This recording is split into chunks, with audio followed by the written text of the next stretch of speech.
get voted our number one. Right. Britbox and ITV Content Delivery as well, we're really, really passionate about preserving and protecting classic British cinema, and in the same hand, we're really passionate about restoring those titles as well. Michael Powell and Emmerich Pressburger are probably two of the most prestigious filmmakers the UK ever produced. You only need to look at their back catalogue, titles such as A Matter of Life and Death, The Red Shoes, The Life and Death of Colonel Blimp, just to kind of realise their historical and cultural importance to British cinema.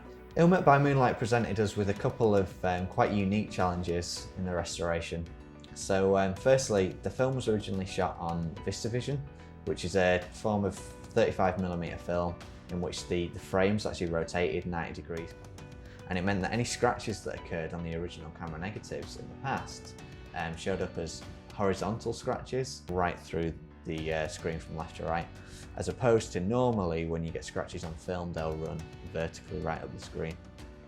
So that was quite a unique challenge to overcome, because the software with the scratch removal is looking for vertical scratches because they're overwhelmingly the most common form of scratch that you'll see on a piece of film.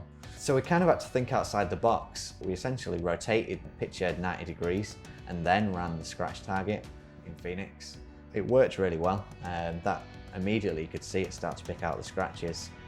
Another issue that we faced that was quite unique for Ill Met By Moonlight was that there were a couple of shots where there were missing frames within the shot, or in one case a missing shot entirely.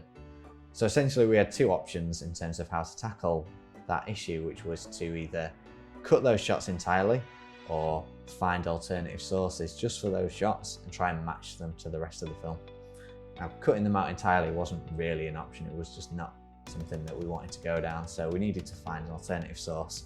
Now, we could have maybe gone to the SD and upscaled it, but we were lucky enough that there was another print within our archive at ITV that we could use and just slot in for those shots. But it meant that we had to use Phoenix to try and match those shots, because you get two different film stocks, very different kind of grain makeup, very different grayscale and contrast. We've got to kind of use tools that we don't generally use too much, such as the degrain. We tend to be very kind of gentle with any degraining. With those shots, we had to strip the grain all away and then build it right back up with the regrain tools to match the grain of the other shots, and go quite in depth with the colour grade in order to match shot to shot. By the way, this is Johnny Houseman. He's one of our cavemen from Mount Ida. He's been here a year and he's going out on leave now. I've heard a lot about you from Paddy. Good luck. Good luck yourself.